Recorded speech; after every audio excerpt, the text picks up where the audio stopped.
Hello and welcome to the National Webinar Series on Discharge to Assess. My name is Callum McGregor and I'm an Improvement Manager with the Emergency Care Improvement Support Team. Along with national partners, the Local Government Association and the Better Care Fund team, we are pleased to present this series of webinars on Discharge to Assess. Hopefully many of you came last week to see the webinar on Wednesday on the policy model and pathways, and today's webinar is on personalisation. So we really want to focus today with our two main speakers and all the questions and answers around personalisation. So what it means for an individual and how we can support individuals to remain at home or return home after a hospital admission. So looking at today's agenda, we have two speakers. So may I introduce you to Jenny Walker. Hi, my name is Jenny Walker. I'm one of the Deputy Directors for Personalised Care at NHS England and Improvement. Thank you, Jenny. And to Urta Matchikeni. Hi, everyone. My name is Urta. I'm a Senior Policy Analyst at Healthwatch England. Being here. Thank you, and thank you both for joining us today. Also on the panel, we have Sarah Mitchell from the Local Government Association, Liz Sargent from ESIST, and Eileen McMullen from the Better Care Fund team. Just to go through a bit of housekeeping today. So because this is an MS Teams live event again, you will not need your audio or camera because all participants will be muted on entry. We'll be using the chat room, so if you can post any questions to either the speakers or the panelists regarding personalisation, then Angela Bullivant and Helen Bennett and myself will be going through the chat room as the presentations take place, and we'll try to answer as many of the questions as possible. We should have around 20 minutes or so after both presentations to try and get through as many of those as possible. And obviously we are trying to work through our way the frequently asked questions from the first webinar, and we will try to get that with you as soon as possible. Today's webinar is being recorded, so we will send out the link whenever that is available. And we will send all slides to participants who have joined us today. We will be able to share with you links to the recording afterwards, so if any one of your colleagues can't make it, then please you can direct them to that. I will share with you some of the links for the future webinars because we have 5 more after today, and that will be after the presentations and question and answer. So I will hand you over to Jenny for the first presentation today. So thank you, Jenny. Thanks very much, Callum, and thanks for having me today. So this morning I just wanted to talk a little bit about the Personalised Care Programme and how those interventions and the support for those programmes can be used to support the work in the Discharge to Assess pathway. So if we can move to the next slide, please. So I thought I would start by just giving a very brief overview of the Personalised Care model. Now, personalised care obviously isn't something new and has been around for a long time in social care and in other sectors under a whole different guise of names, personalisation and it's tailored around the person and lots of different terms. But this model that we're sharing now on the screen is the kind of NHS articulation of the programmes that are working on personalised care at the moment, and it's all about, as Callum mentioned, focusing around the individual and ensuring that support is delivered in a way that keeps the person at the heart of the support, but also builds that individual's skills, knowledge and capabilities to manage their own care. And there's a huge evidence base around how that can support people to manage their healthcare better, have less interactions and interventions from the health system as well. So really pertinent in the Discharge to Assess pathway, that we're supporting as many people as we can to stay well at home following their stay at hospital. So if I talk a little bit around the model, and then I'll go on shortly to talk to you about how and where that fits into the Discharge to Assess pathway. So the NHS model incorporates 6 different interventions and programmes, and they're set out here as an operating model, so as a way an individual might travel through the system and experience different interventions on their way through. So if I take you through each of the models very briefly, there's lots more experience and tools and things on particular elements of the model, but if I give you a highlight today, and I'm sure lots of these concepts will be familiar to people on the webinar. So people's first experience is often around the shared decision making. So very much making sure that the people that we're working with understand the benefits and risks involved with their different options around healthcare, and make their decision about the preferred course of option based on their preferences and what's important to them. And the legal right to choice is a really important kind of tenet of shared decision making, and underlies lots of things in the personalised care model. Another access point for people maybe with longer term physical and mental conditions would be around the personalised care and support planning. And we'll talk later, but particularly important in that 6-week period, that a really good quality care and support plan is in place for the person, really identifying what matters to them. And that essentially forms the first block for any other personalised care interventions that you might go on to use with a person, all centering around that personalised care and support plan as the real linchpin of the support that's happening. And that should be owned by the individual, something they really identify with, and of course cross-system ideally as well, so that different elements of support, whether that's coming from health or social care, is all recognised, as well as the informal support that people will be having from family and friends as well. So during COVID, there's been a huge focus on social prescribing, and we've got social prescribing link workers based in primary care networks. We're up to nearly 2,000 now across the country. So in nearly every primary care network, there should be a social prescribing link worker. And that person's role really is to build that community capacity for support as well as the individual capacity. So lots of opportunity to link them in with community-based support. And that might be really pertinent for your Pathway 0 or Pathway 1 in Discharge to Assess. So making sure if people do need support with things that health wouldn't ordinarily fund, there's a clear route for making sure those things are being supported, and also that there's someone monitoring and just keeping an eye on how that support is working out. So supported self-management covers a kind of whole range of things, and people will be very familiar with self-management education and peer support, but also a real focus on health coaching in this intervention as well, just to make sure people really are supported with the knowledge, skills and confidence that they would need to keep themselves well as possible following their spell in hospital. At the really specialist end and targeted end of support, we're looking at personal health budgets. So there's clearly an interaction with continuing healthcare here, and for people who are receiving continuing healthcare funding at home, the default delivery model would be a personal health budget. So people are supported to have real control over what that care looks like and how it is used. There's obviously, the crossover with social care here, and it might well be through Discharge to Assess, someone ends up with a personal budget through social care rather than necessarily health, or a middle option of an integrated personal budget if there's both health and social care support going in. So I think particularly when we're thinking about the principle of home first, some of these interventions offer a real solution in terms of how we can structure that support to enable as many people as possible to be at home rather than in a different kind of setting. Can we have the next slide, please? So I just wanted to make really clear the place of personalised care, I guess, in the principles for Discharge to Assess. So I've highlighted personalised care in the principles and a real drive here to say that services should be tailored around the individual. And I think as well as supporting good discharge, that will put us in a really good place in terms of not seeing people who've been through the Discharge to Assess pathway appear again back in the acute setting. So really important in terms of making sure that package is sustainable and people are kept at home wherever possible. But actually, I think when you read across the principles, lots of these talk very strongly to the personalised care agenda, and there's a huge overlap in the aims and principles that both programmes are trying to achieve. So certainly maximising independence and strength-based assessment, something you'd find very strongly in personalised care and support planning, and obviously also a foundation of Discharge to Assess here. Can I have the next slide, please? So I thought it'd be helpful. Hopefully you're all familiar with the discharge to assess pathway that's mapped out in this visual here. I apologise that the writing for that is very small, but I had to shrink it down to map the personalised care interventions across it.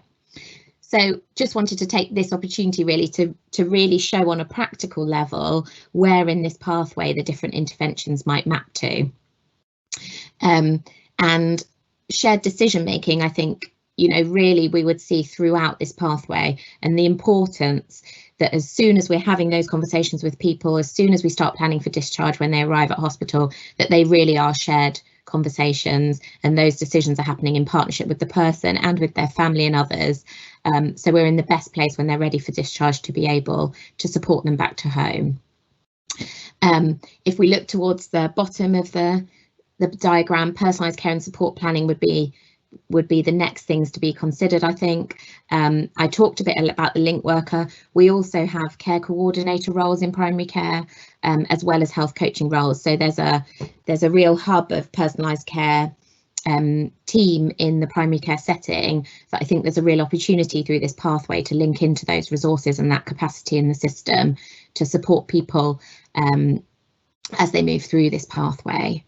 And again, if people are going into a community bedded capacity or a care home, that 6-week period will be really important for care and support planning to enable people to move back to home or as soon as possible.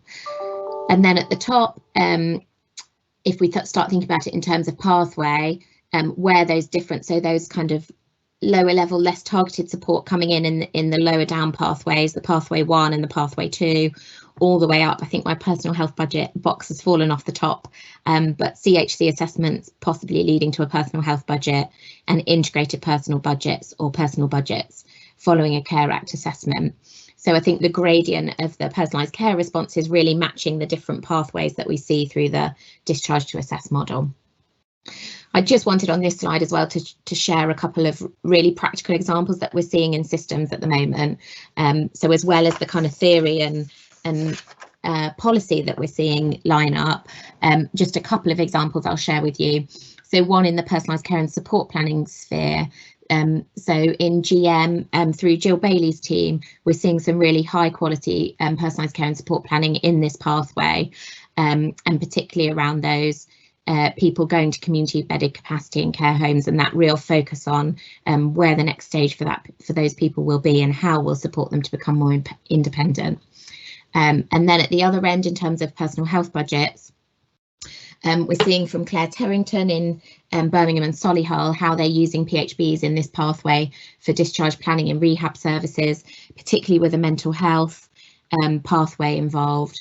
And Claire's feedback to me was it is coming back to that conversation as the real key thing, and really understanding the basics of what's important to people and how those needs will be addressed to enable discharge. So some of the very practical things about where people are being discharged to and the routines that will be available to them once they're back there to provide that ability for people to transition back home. And Claire also fed back to me the kind of impact on staff satisfaction. It's obviously been a very difficult time for people, but she was giving me some really positive feedback about how people have, you know, felt empowered to make the difference to people through using the personal health budget conversation and what matters to you. So a really important kind of staff boost as well at this difficult time. If we can go to the last slide. So I just wanted to talk a bit about what personalised care might look like where you are as well. So as a programme, we have a MOU, a Memorandum of Understanding, in place with every SDP or ICS across the country. So put in place at the beginning of the year, and really focused on the long-term plan metrics around how people would implement personalised care interventions. We then adapted and morphed those MOUs so that they're really focused on COVID support and delivery. So there will be in every system an SRO for personalised care, and they will be working on programmes that are implementing these interventions in various pathways across the system. So in coordinating all of that, we have a regional head for each region who'll be linking in with each of their SROs across that region and bringing them together, often in collaborative networks. So if there's something if you'd like to link in with what's happening in your system, or you'd like a better understanding of where they're focusing their personalised care interventions, then these are the people and the contact details who can make those links for you. And I think a number of these people as well also engaged in the regional discharge to assess networks that are happening. So hopefully be familiar to some of you as well. There is a wealth of tools and resources on the personalised care interventions, from kind of evidence-based to very practical tools and implementation guides as well as evaluation and things. Now they're available through our Future Collaborative, which I've included the link for. And we also have a personalised care bulletin that supports sharing the latest news and updates, particularly in what's happening around COVID. There's been some very kind of specific updates and things in relation to personal health budgets. So if that is something you'd be interested in it landing in your inbox every now and again, there's a sign in for that bulletin there. So that's all I had, Callum. So thank you very much. Thank you, Jenny. We have some questions in the chat room, but we will head over to Urte first for her presentation, and then we'll come back to the question and answer session. So thank you, Jenny. Over to you, Urte. Okay, great, thank you. Yeah, like I said, I'm a senior policy analyst at Healthwatch England, and I wanted to speak to you today about some of the findings of some research we've been working on in partnership with the British Red Cross over the last few months about people's experiences of hospital discharge under the new Discharge to Assess policy. Next slide. So both ourselves and the British Red Cross have done previous research on hospital discharge, and we know it's an issue that frequently comes up from patients. So this year, even outside of this project, over 400 people have come forward to share their experience of hospital discharge with us at Healthwatch. And when the new hospital discharge policy was brought in at the start of the pandemic, we wanted to gather some insight into how the new process worked for people and whether what the guidance set out was actually happening in practice to help improve implementation and inform future planning for the NHS. Next slide. So through a national survey, we gathered insight from 529 people, and that was 352 patients and 177 carers, which did cover with a good spread across all SDP areas. And we also conducted structured interviews with 47 service providers and 14 additional staff who provide support to people with learning disabilities to give us a more in-depth professional perspective on how the new arrangements were working. So I have a longer version of this presentation where I'd normally take you through the findings in a bit more detail, but since we haven't got too much time, I'm going to jump straight to some of our key takeaways and go through our recommendations in the areas where we think there needs to be some improvement, while also highlighting as I go along some of the key findings from our research which led us to make those conclusions at each point. So next slide. So overall, what we found indicates that the discharge to assess model has lots of potential benefits for patient and staff if it's properly resourced and implemented. So we know that patients appreciate getting out of hospital more quickly if the right support is in place, and staff also told us that the new approach facilitates more collaborative working between health and social care services, and they told us that having a national directive in place helped them to quickly break down barriers to setting up new ways of working, which might have otherwise taken a much longer time or been sort of mired in bureaucracy. But our research also found that key aspects of the national guidance are currently not being implemented, especially in relation to follow-up assessments and people having the right information about follow-up support. And essentially, the report highlights these issues and says that they need to be quickly addressed, because if people don't have the right post-discharge support in place, then we lose all the potential benefits of the new approach, and we actually risk poorer health outcomes and increased readmissions as people are discharged more quickly but without the right support. Next slide. So we've split the kind of recommendations in our report into 3 areas based on our findings, and the first is immediate action. This is where there needs to be action to ensure existing policy is appropriately implemented. So the policy is right, but it's just not happening on the ground, especially ahead of winter pressures and as we are obviously now heading into a second wave of COVID. So in our research, we found that 35% of respondents to our survey were not provided with contact details after discharge for someone they could follow up with if they needed further support or their situation changes, and 61% of people were not given information explaining that the discharge process had changed. That's despite the fact that the national guidance says that everyone should receive information about the new process on admission and that people should receive that follow-up contact. Now that's particularly troubling in light of the assumptions within the guidance that 50% of people should be able to go home with little or no follow-up support and mainly to be able to self-care, which I'll come back to later, those assumptions, but it's really important that there's a safety net for those people if their situation changes. So this one's pretty simple. I mean, it just needs the processes set up locally to ensure that people can get that single point of contact. Next slide. So when we asked people about the support with transport home, we found that of those who were discharged at night, 64% were not asked if they needed transport support home, compared with 43% of those discharged during the day. And the main issue with people who didn't receive support home was that they actually weren't asked about it in the first place. The vast majority of people who had a conversation about transport support and needed it were given it, which indicates that the issue is just that those conversations are not happening for some people in the first place. So we've got points in there about that checklists should be used to support conversations with patients, families and carers to ensure they have the immediate support they need to get home safely. The National Hospital Discharge Policy also emphasises the importance of operating discharge services, including community care, to minimum 8 AM to 8 PM 7 days a week. But of course, if other community support services, including transport, aren't also operating in that way, then there's a gap in the support offer. So if it's going to continue to be the ambition to operate discharge services on those timescales, resources need to be made available and services commissioned to operate at the same times in the community to support that. Next slide. So respondents to the survey told us, as well as staff, told us that patients were often discharged without medication or not given enough medication. They often didn't get the right information about administering medication, and GPs not conducting home visits due to COVID also led to difficulties for patients obtaining prescriptions. So again, this is just to highlight that fact, the need for people to get the right information, but also to make use of NHS volunteers to make sure that everyone who's being discharged is linked in with a volunteer who can help them access and pick up medication, and that the role of pharmacists within multidisciplinary teams carrying out assessments and visits and putting in place follow-up support is also considered. Next slide.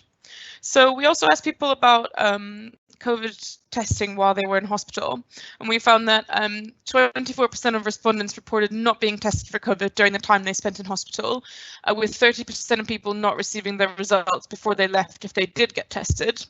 On the graphs on the right there, when looking through the data throughout the months of March to August, we found the majority in March were not tested, but in the following months the number of people being tested increased, as you would expect, given the policies that were put in place. And then, interestingly, in July, a higher proportion of people did not receive their results, with the general trend from April onwards suggesting that fewer people were receiving their results before they left hospital. Now, we recognise that it's currently policy to test people on admission to hospital and that it wouldn't be clinically advisable to have anyone delay their discharge while they await their test results. That's not what we want to imply here, but we think that everyone should generally be able to expect the results of the tests they received on admission before they're discharged. And if that doesn't happen, then their home living situation should be risk assessed and people need to be supported through volunteer services to self-isolate safely while they await those results. And in general, I think it's important to highlight that it shouldn't be an unachievable ambition to turn around test results within a day, which would guarantee people receive their results before leaving and allow people to also be tested on discharge if they wish. Although the sample of people responding to our survey who were discharged to care homes was small, we did also have some people who responded saying they didn't have their results before leaving to a care home, and care home staff also shared with us that they were put under pressure to accept people without their test results. Most of these were before it became national policy to test everyone on discharge to a care home. That is now national policy, not just to test everyone leaving to a care home, but also make sure that care homes receive their results. So it's absolutely vital that that's happening. So moving on to short-term system change, these are areas where we found that there is confusion around existing policy, barriers to implementation or gaps in policy which need to be addressed to avoid worse health outcomes as a result of the new approach. So of course the discharge to assess model rests on getting people out of hospital quickly, but then following up with them in the community if they need any longer term recovery support. And when we asked people whether they received a follow-up visit after discharge to assess their ongoing support needs, we found that 82% didn't receive a visit. Now we recognise that not all of these people would have been deemed to require a visit, and some of them might have been fine to self-manage. And I think if we were designing the research again, knowing what we do now, we tried to design it in a way where we could separate out the people on those pathways, but unfortunately we weren't able to do that with our data. But the fact that 1 in 5 of the people who didn't receive a visit told us they still had unmet support needs suggests that there were some people falling through the cracks.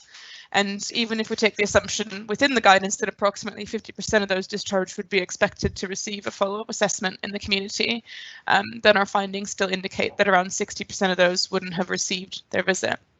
So there'll be a variety of barriers to this locally, and we think more work needs to be done locally and nationally to explore and understand why this isn't happening and how to set up the infrastructure to make sure people are receiving those offers of follow-up support, as well as reviewing and clarifying the guidance around the decisions that's made ahead of discharge about what pathway someone should be on, and then monitoring at a local and national level to have some accountability in the system for that.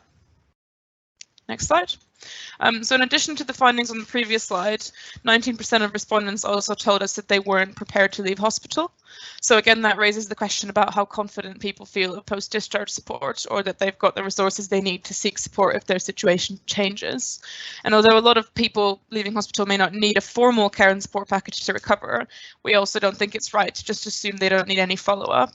In the report, we highlight a case study of Healthwatch Brighton and Hove, who partnered with their local authority and acute trust to deliver well-being checks over the phone to most people discharged from hospital. Now, these are done by trained volunteers just to check how someone is settling in, whether there's anything they need, additional support they can be linked to, and they're linked into community and voluntary services and can put people directly in touch with those services. So I highlight the benefit of that and commissioning services like this from the voluntary and community sectors. Next slide. And then coming back to that assumption in the national guidance about the pathways that people are discharged on, which is that about 50% of people would be discharged with no follow-up, 45% would receive a follow-up assessment for further recovery support, and 5% would go to a bedded care setting. In the research, we challenge whether it's appropriate to use a single set of national assumptions like that, because the most important thing, and indeed this is highlighted by Professor John Bolton, whose research was used as the basis for these assumptions, and I know was on your webinar last week, is that local systems independently assess the level of need within their own population and create a set of pathway assumptions that address that level of local need. And of course, that each patient's needs should be assessed individually and not seen as part of meeting a sort of target assumption for who needs support and who doesn't. So we've challenged that, and I think we'd like to see the national guidance reconsider using that single set of assumptions and instead encouraging local systems to assess their local needs. We also found that there was some confusion about what's actually meant by pathway 0, which in the initial set of guidance was presented as simple discharge, no input from health and social care. Now the updated guidance for August clarifies this a little bit, but pathway 0 shouldn't mean no follow-up at all. People should be receiving short to medium term recovery support, including through voluntary services, as well as follow-up by therapists, GPs, district nurses and other community services. But we found there was some confusion about this amongst staff, and certainly many patients being discharged on pathway 0 weren't linked in with voluntary and community services. So we think that needs to be clarified, and also additional transparency or complementary guidance about how to actually determine which pathway patients should be on, because for us looking at it from the outside, we couldn't actually find anything which sets out how that decision is made at the point of discharge. Next slide. So I'll try and speed up a bit because I think those were the key things. But we also found that families and carers shared with us problems with communicating with their relatives, loved ones who are in hospital. And of course, that was exacerbated by the restrictions on visitation that are in place because of COVID. So I think that there needs to be special arrangements put in place to improve involvement of family and carers during this time, including things like asking people at the point of admission if they have someone who they'd like to name as their carer contact who should be involved in decision making about their care, and ensuring that the role of carers is considered within the discharge process. Next slide. And staff also told us that while a benefit of the new approach included better and joined up working across health and community services and social care, a lack of shared IT systems was a barrier to effectively managing patient flow across that. And so important to highlight the need for that supportive IT infrastructure to also be in place. And that's a point, I guess, for commissioners and national systems to look at that. And finally, we talk about the broader kind of policy change and increased investment that needs to happen to support this model. So it's very clear that there are potential benefits to this model, including better joined up working and a more patient-centered approach to discharge and reablement. But of course, it rests on that support being available in the community. And that means making sure that those services are sufficiently resourced, and among other things, that investment should allow services in the community to also operate 7 days a week or at the same time as discharge services operate to support them, and also, of course, consider and mitigate the consequences of redeployment and workforce shortages, and not just assuming that these teams can be serviced in the long run by redeploying existing staff. Next slide. Oh, there's another point there about the workforce shortage and the need for a national fully costed healthcare and workforce strategy to support it.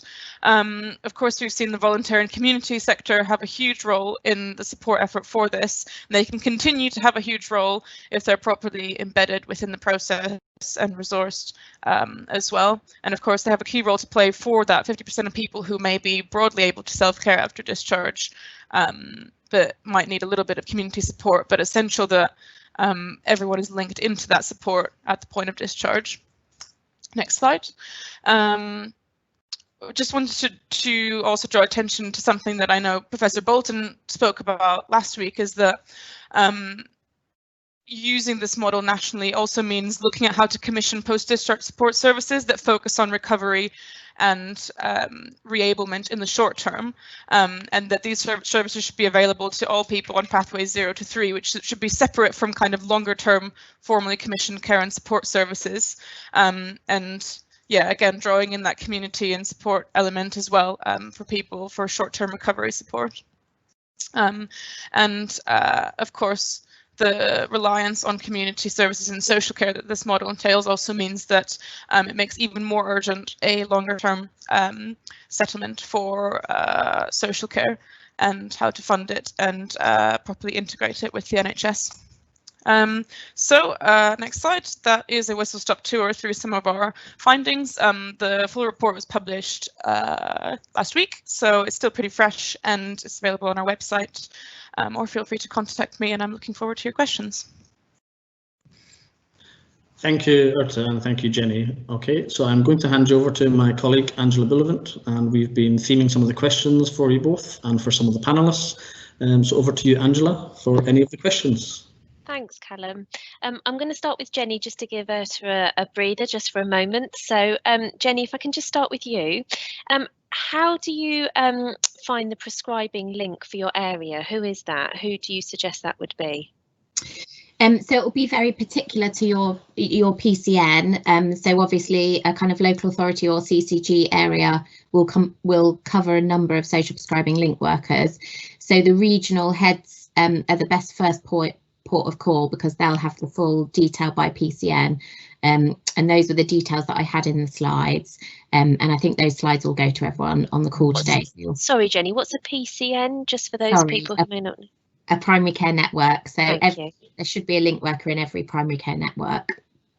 Perfect, thank you. And are there any operational processes in place against funneling patients through their not necessarily desired pathway? I think that's a a good and very challenging question to answer, I think. And I think our experience, so a big part of the personalised care model would always be to work in a really co-produced way, and we would really encourage peer feedback and lots of lived experience feedback in any local system to really understand where that might be happening and some of the consequences of that. Some of our learning where we've implemented personal health budgets in this area is we've often kind of come to that when we've seen people coming back through the system. So I don't think there's any kind of easy measure where that might be flagged immediately.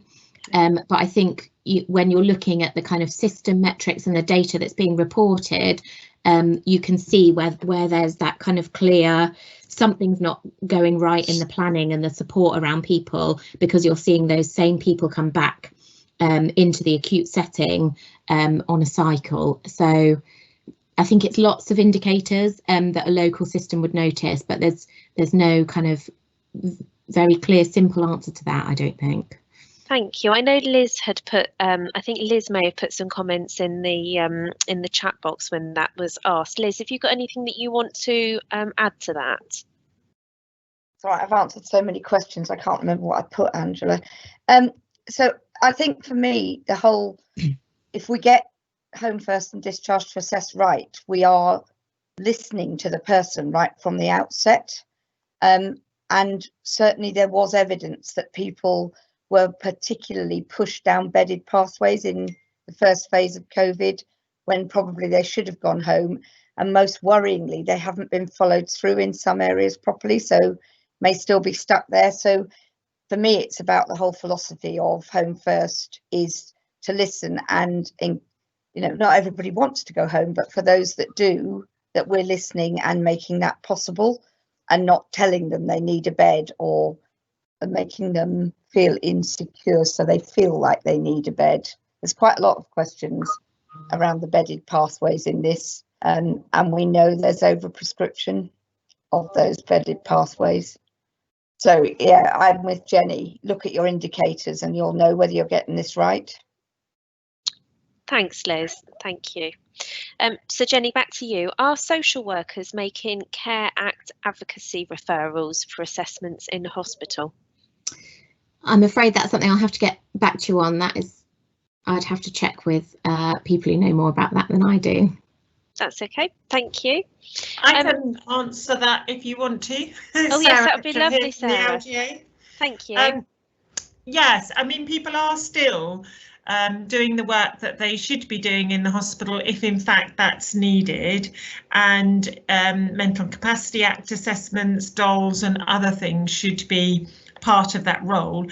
In your hospital social work role, whether you're in the acute hospital or in the community, you should always be advocating for the rights of the people that you're working with. And I think that the ethical framework for social care, which was published alongside the discharge guidance, it's on the DHSC website, is a really good framework for having some of those conversations, whether it be for the individual themselves or for professional colleagues that you might be working with. Thank you, Sarah. Are there any examples of pathway decisions being made at different points in discharge pathways, so not just on the hospital ward? Yeah, so I think we're starting to see some examples of this being done in a really high quality way in different localities. So I've put a little bit in the chat box about Greater Manchester, where we've seen some really good examples of quality care and support planning,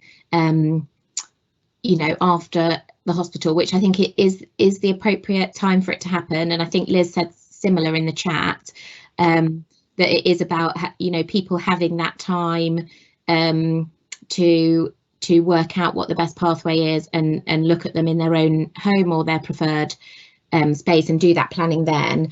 And there's lots of tools and resources about care and support planning and how that conversation can happen in a really well supported way. So yes, and I committed in the chat box, I think, to say I'll try and write up an example from GM and see what we can share from that. Thank you. And somebody else has just asked a question now saying, are hospitals making referrals for advocates for people who do not have the capacity to agree to the plan in relation to discharge? So there should be, so there's very clear guidance obviously around capacity and a process around that, and in relation to when advocacy is required. But again, we would always advocate involving the family, involving other people who are key to those decisions, and that package of support around, you know, an individual in their setting, which will often include their family and other key people to them, to make sure that it is sustainable.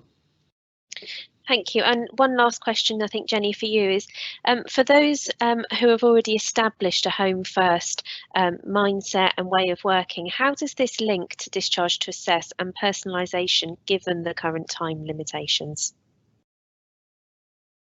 Not sure I quite follow that question. Can you read it? Can you say it again? Yeah, of course. So for those areas who have already established a home first mentality and way of working, how does that link to discharge to assess and personalisation, given that there are some really strict time limitations at the moment? So I think the home first mentality really fits with what both agendas are trying to do. So I think if you've really embraced the home first mentality, those conversations will be happening about what's important to the individual. Things will be happening in a personalised way. So in a sense, you know, I think that both of those programmes' objectives will be being achieved by the nature of that approach and that mentality.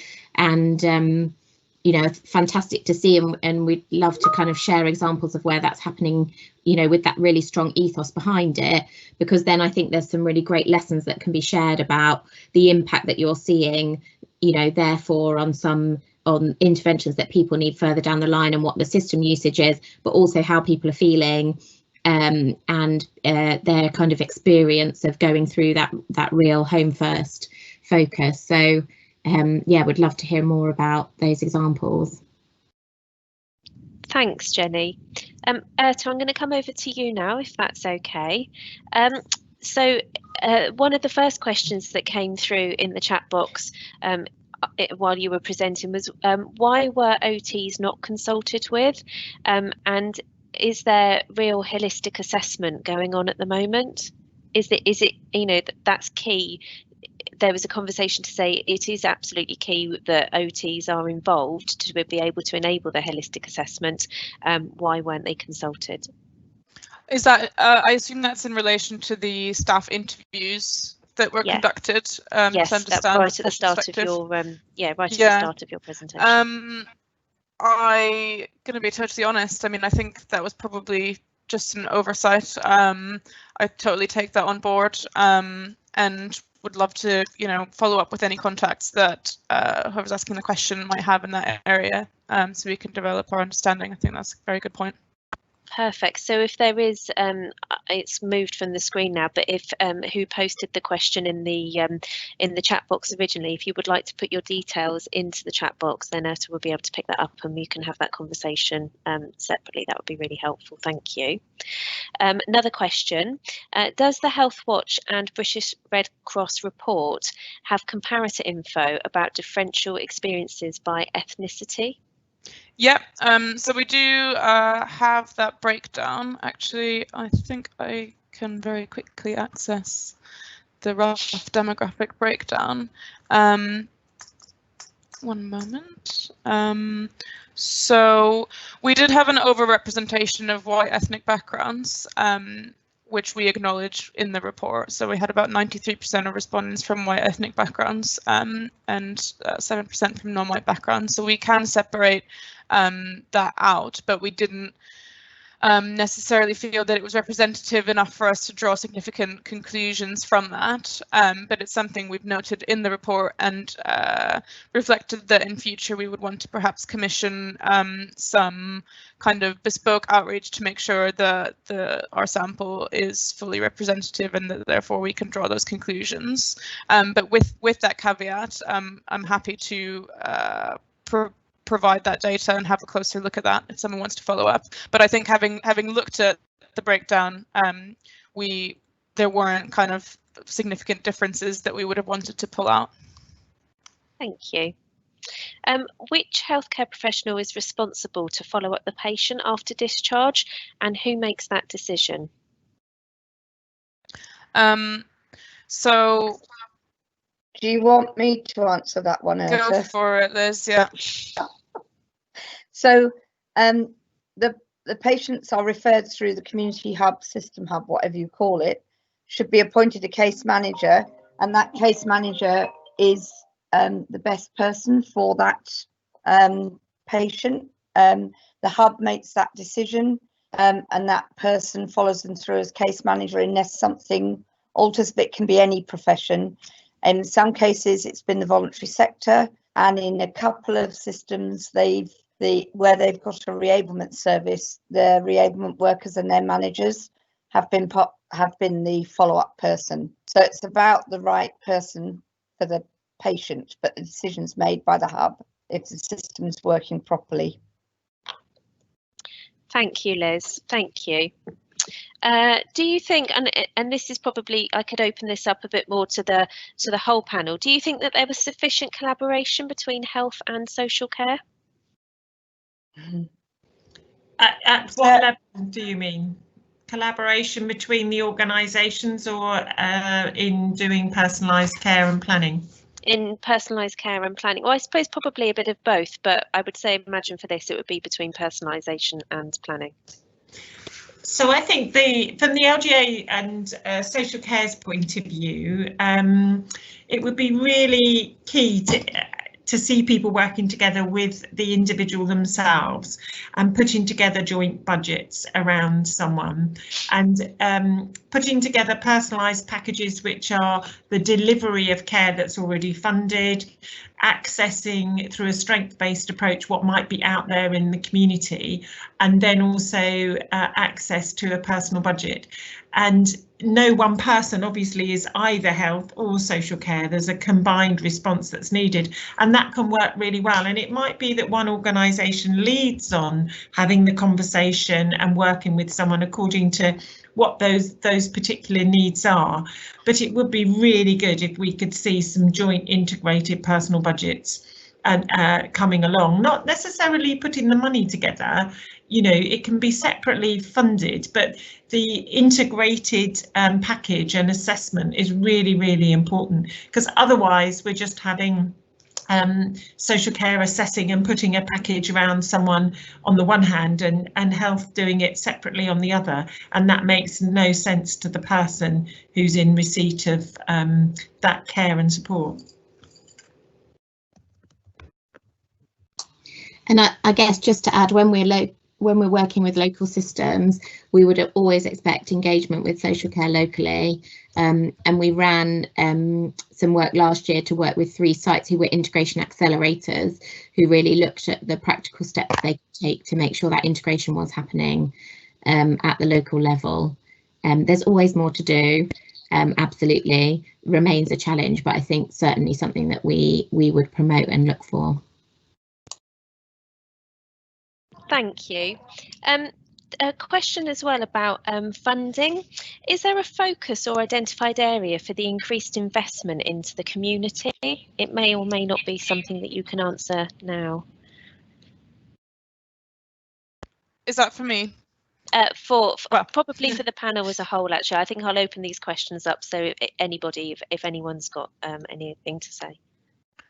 Well, I can have a go. I mean, based on my understanding, I guess I would say that one area should be making sure that the infrastructure is in place to provide the right offers of follow-up support and those visits and so on, because the whole model actually rests on that. But then I would agree with, I think Liz put in the chat box, that a lot of that should be put towards kind of short-term recovery support and commissioning those bespoke services for recovery, which could then lead to a longer term offer of support if necessary, but ideally wouldn't need it. But also making sure that, yeah, there are those bespoke long-term recovery services in place for dementia and things that are under-resourced in the community in terms of recovery. Thank you. Anything from anybody else to add on any of the questions that I've asked so far? Because we've had questions in the chat box that people have been answering, so our speakers have been answering as we've been going through, but I think that's it now in terms of questions. Is there anything from anybody else before I hand back to Callum? I actually wondered if somebody raised the point about the social prescribing offer for people on Pathway Zero. And I know Jenny was talking about that in her presentation about a social prescribing link worker in every PCN. But from what I've seen, I'm not clear on how that would be embedded or linked to people who are being discharged from hospital but might need that kind of community support. Is there a way that the social prescribing offer is linked into the Discharge to Assess model? Be interested to hear from other panelists. Yes, ideally through the hub, Urta. If the hub's working well, you would have all those different things as part of accessibility from the hub. And I agree with we Liz. need to remember a lot of conversation. Sorry, Liz. Sorry. What did you say, Sarah? Carry on. I was just saying it's about accessing direct payments is just about having a conversation about a different way of getting access to care and support. So whilst you might be talking to someone about having a commissioned domiciliary care service after reablement, you can equally have the conversation about, would you like to set up a budget? Would you like the local authority to manage that with you? All of those conversations, just about having a different conversation with people. And for some people, it's very empowering to think, particularly at the moment, that they can take control of this. And, you know, for the person who asked about the anxiety for families, that they can take control through having access to the budget. Yeah. Lovely. Thanks. That, oh, sorry. Just to add to that, somebody mentioned the Isle of Wight model earlier, and they do that really successful as a way of supporting discharge as well. So it's definitely worth having a look at that. Thank you, Eileen. Thank you. I think if there's nothing else, then Callum, I will hand back to you now. Thank you very much, and thank you to the panelists for letting me interrogate you. So thank you, and back to Callum. Thank you, Angela. And yes, thanks to the panelists, and also thank you to our two main speakers, Urta and Jenny. So just to let you know, we have 5 more webinars in this series, starting with Thursday's one on data. So we've got all the links here for you or your colleagues to join. If you can move on to the next slide, please. In terms of ESIS support, we have a futures platform, and if you click on the hyperlink that's down on the bottom left-hand side, which says join the ESIS network, that'll take you to the link to our page, where there's lots of information, support and guidance available, which are really useful to kind of connect with other people around the country. Next slide, please. As I said in last week's webinar, we have a joint improvement offer that takes into consideration Local Government Association, Better Care Fund team, NHS E&I colleagues, including ourselves, ESIST. So you can click onto some of those hyperlinks to share some more information, or you can get in touch with your Better Care Manager or your Care and Health Improvement Manager by clicking on the links at the bottom. Next slide, please. We would just like to say thank you very much for your time again today. We hope that these webinars are being very useful to yourselves. I think it's stimulated lots of conversations. Just at the top of this slide, if you have any questions you'd like to direct to the national team in charge of the FAQs for Discharge to Assess, then you can email them at england.d2a@nhs.net. We're building the frequently asked questions as we speak, and we really hope to publish that very soon. You can also look onto the Better Care Exchange by clicking on the links, or you can email the Better Care Fund team at the address on the bottom right. Once again, thank you for your time, and really wish you all the success in implementing Discharge to Assess in this very difficult time. So thank you, and hopefully see you on Thursday.